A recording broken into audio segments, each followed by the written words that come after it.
Nessa sexta-feira, depois de uma semana agitadíssima em mais um capítulo desse Armagedon institucional brasileiro, com tarifaço, sanções, Zambelli presa na Itália, declarações polêmicas e muita, mas muita incerteza, o Supremo Tribunal Federal retoma os trabalhos, pessoal, agora às 10 horas da manhã. A expectativa é que os ministros do Supremo reajam à sanção a Alexandre de Moraes na sessão de hoje, que marca a abertura do segundo semestre do Judiciário. Mas olha, ontem à noite, as imagens mais imagens que entram para os anais da história política brasileira, até porque alguns ministros, e aqui eu sublinho, alguns ministros do Supremo estiveram reunidos no Palácio da Alvorada num jantar promovido pelo presidente Luiz Inácio Lula da Silva.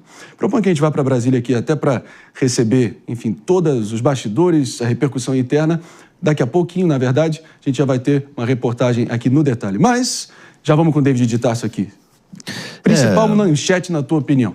Marinho, esse jantar foi justamente para falar sobre essa sanção dos Estados Unidos, né? Mostrar esse alinhamento entre o Planalto, se solidarizando com o ministro do Supremo Tribunal Federal, mas nem tudo saiu como esperado nesse jantar realizado por lá.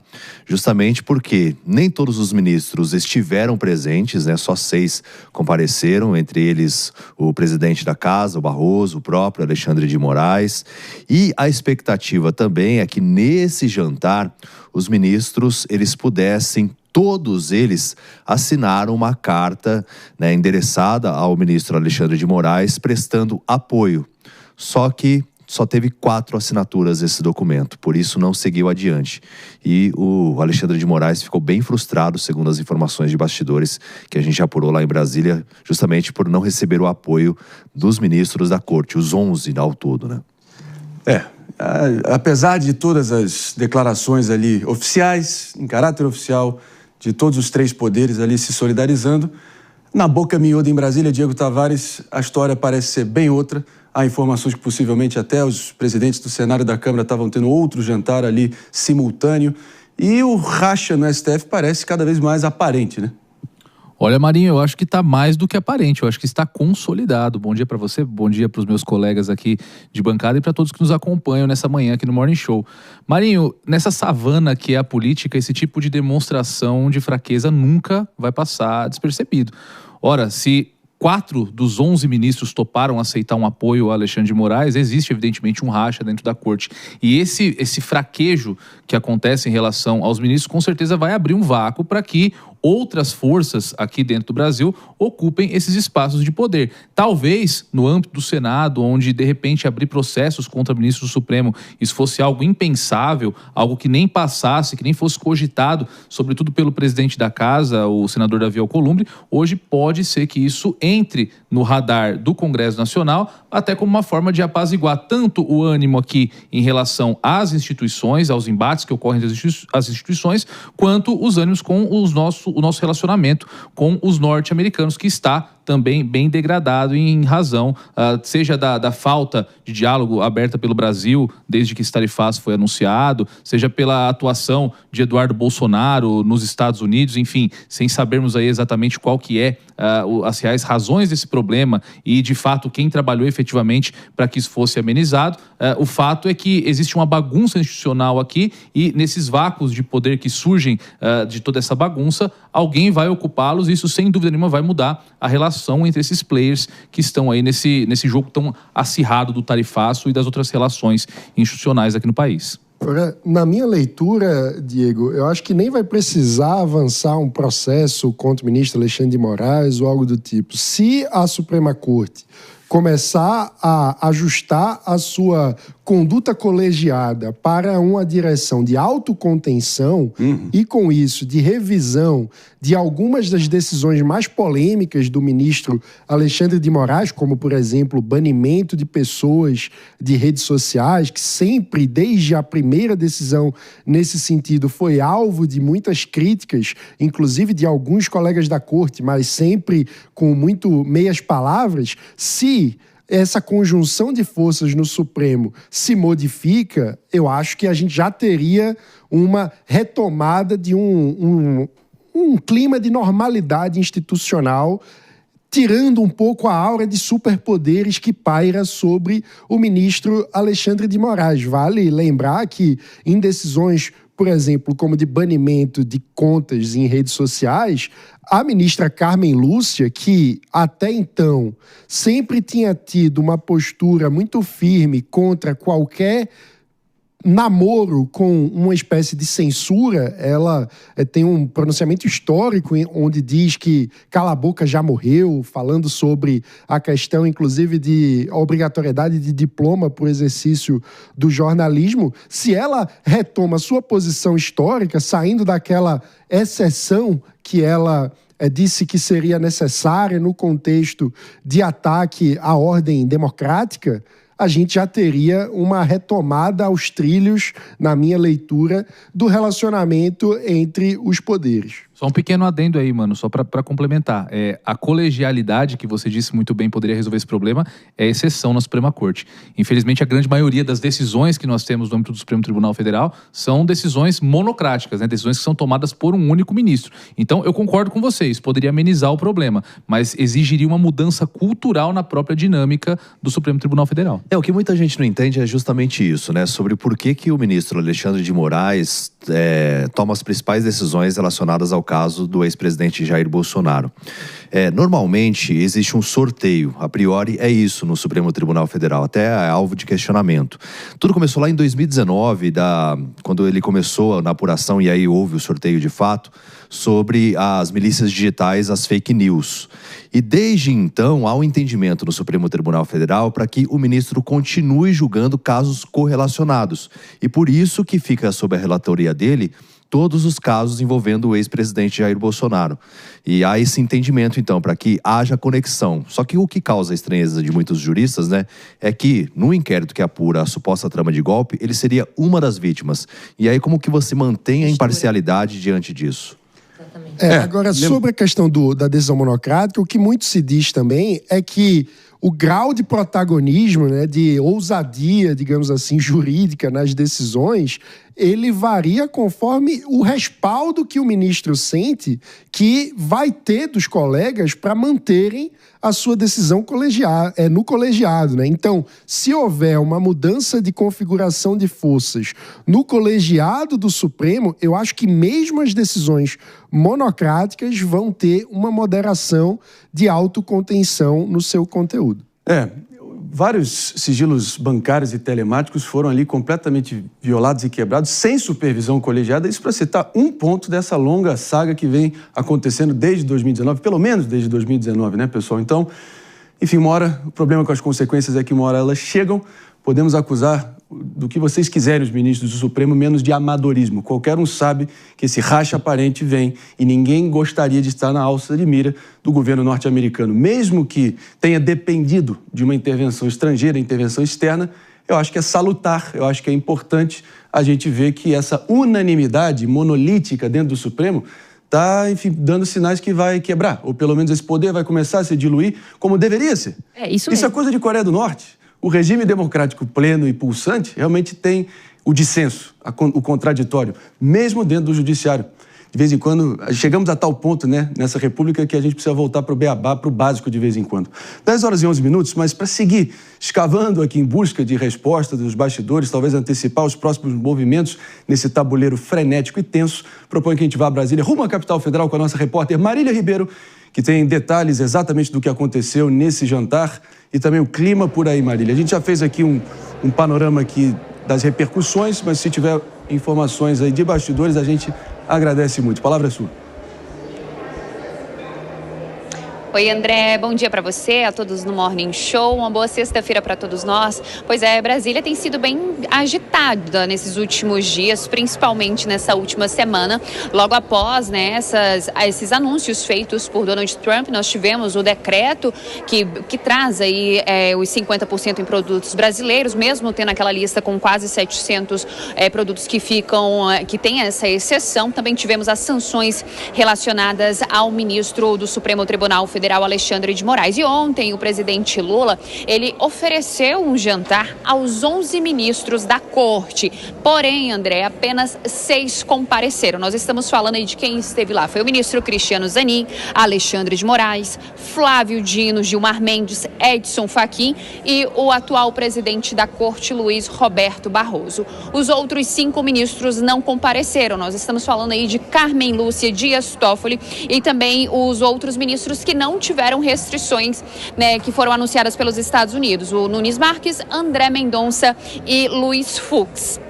André, agora a gente fica aqui nessa expectativa aqui em Brasília, porque o que acontece? Hoje, daqui a pouquinho, o judiciário retoma os seus trabalhos. E a expectativa não está nem nas pautas que devem ser analisadas ainda nesta sexta-feira, mas sim numa possível resposta que o ministro Alexandre de Moraes deve dar a essas sanções que foram anunciadas contra ele. Não apenas a fala do ministro Alexandre de Moraes é esperada, mas também de outros ministros da corte, não apenas fazendo uma defesa ao ministro Moraes, mas também a Suprema Corte. Vale a gente trazer aqui que entre essas pautas que devem ser analisadas nesses próximos meses pelo Supremo Tribunal Federal, nós teremos uma mudança muito importante dentro da Corte, que vai ser a mudança na presidência do STF. Sai Luiz Roberto Barroso e quem deve assumir é o ministro Edson Fachin na presidência e o ministro Alexandre de Moraes na vice-presidência. E isso deve acontecer em setembro. Outra expectativa que a gente continua tendo aqui nesta sexta-feira, André, é que o presidente Lula vai fazer vai participar de um evento aqui no Palácio do Planalto, mais uma entrega de unidades do Minha Casa Minha Vida, vai ter a participação do ministro das Cidades, Jader Filho, e a expectativa é que o presidente Lula também comente a respeito deste assunto. Nesta semana, logo após esses anúncios que foram feitos por Donald Trump, o presidente Lula chegou a mencionar, mas foi uma coisa muito rápida e não foi aberto à imprensa, foi durante a sanção de um projeto onde proibia aí o uso de animais para fins cosméticos, O presidente Lula falou aí por cerca de 50 segundos, onde ele afirmou que iria tratar sobre essa questão aí envolvendo a taxação e as sanções contra o ministro Alexandre de Moraes. Mas hoje, daqui a pouquinho, está marcado para começar aí este evento, a gente também fica aguardando uma fala do presidente Lula.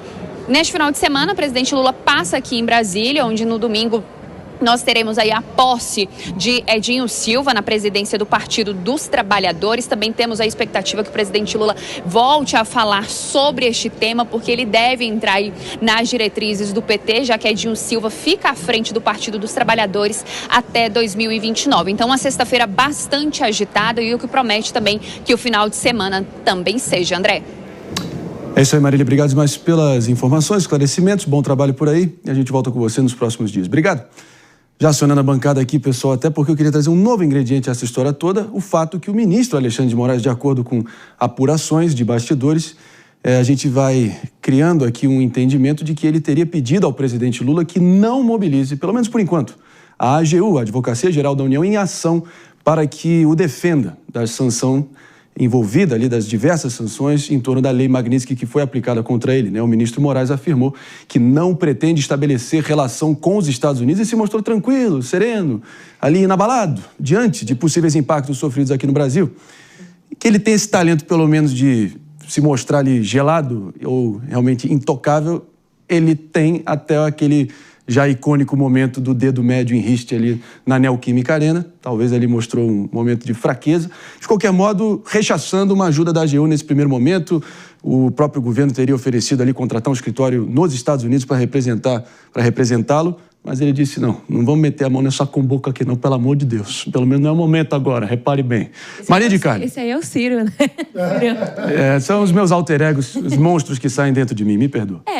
O ministro Alexandre de Moraes parece estar muito calmo com essa decisão mesmo. Ele até declarou anteriormente a frase bem famosa, sempre teremos Paris, não é mesmo? Num deboche aí, falando que ele não precisa tanto dos Estados Unidos. E é bom lembrar que essa lei imposta, a lei Magnitsky, em cima dele, ela impacta muitas coisas. Bandeiras de cartões, ele não vai poder mais ter bandeiras de cartões, contas em empresas como Apple, dentre outras americanas. Então, impacta bastante o dia a dia de um cidadão que provavelmente deve ter o uso de perfis em contas dos Estados Unidos, porque são empresas grandes que fazem parte do nosso dia a dia, aqui no iPhone, enfim.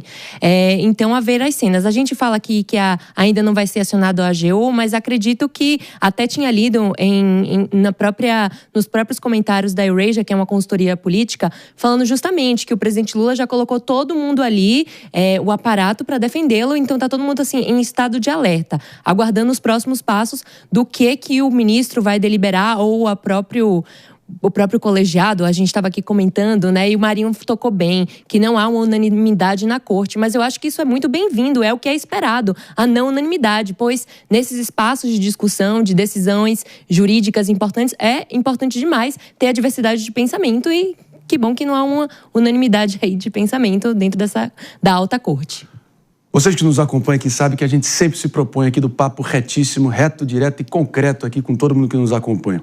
O fato é o seguinte, Diego, Mano e David, não há nenhum bobo e nenhum amador ali no Supremo Tribunal Federal, assim como não há nenhum ginasiano e nem ninguém usando óculos cor-de-rosa, nenhum tolo aqui nessa bancada e muito menos aí do outro lado, seja no corre do dia a dia, no carro, no trabalho. O que eu quero dizer com isso? Para qualquer um que tem uma boca, 2 olhos e 2 ouvidos, já está nítido para qualquer um de que o governo Lula, nesse momento, carece totalmente de canais diplomáticos, militares, econômicos ou até, enfim, de qualquer resquício de comunicação oficial importante com o governo Trump nesse momento. Serve muito mais como um alvo fixo do governo Trump do que propriamente um canal oficial. Portanto, sinceramente, em que cenário o ministro Moraes ia se socorrer no governo Lula e nos canais oficiais para tentar mitigar os efeitos das sanções Magnitsky? Mano Ferreira, me ajuda.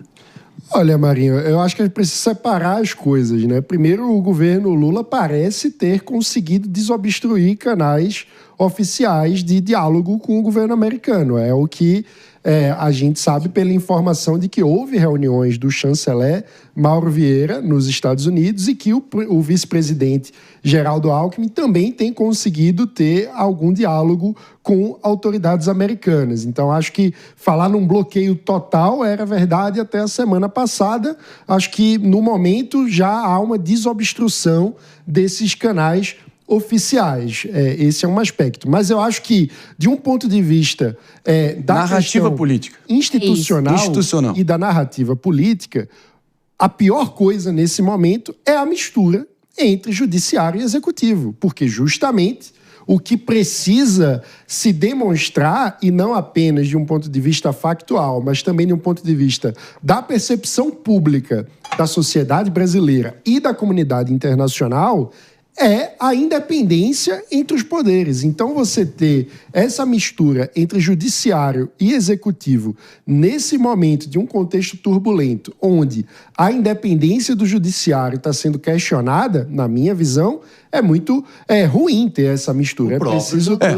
Eu acho ruim, mano, mas eu me pergunto se as pessoas, né, o eleitorado, e como nós estamos no contexto de um ano praticamente na pré-eleitoral, já estamos vivendo as pessoas não fazem essa diferenciação. Se você pergunta pro popular na rua, principalmente aquela pessoa que é mais avessa ao atual governo, dizem por aí, Alexandre de Moraes é um membro do lulopetismo, não com essas palavras, evidentemente, mas eles misturam muito quem são esses atores dentro de uma mesma panela de pressão política. E eu acho que nesse contexto, essa contenda se mostrou até uma relação de ganha-ganha entre Brasil e Estados Unidos do ponto de vista político. Trump está conseguindo um bode expiatório para mandar um recado para China e Rússia, enforcando o Brasil em praça pública para dar o exemplo, e o presidente Lula e o seu grupo político, que se encontrava aí numa situação agonizante em relação à sua popularidade, ganhou uma narrativa, ganhou um inimigo externo para combater. Acho que até por isso, talvez, o Palácio do Planalto tenha se mobilizado rapidamente para movimentar a defesa do ministro Alexandre de Moraes, inclusive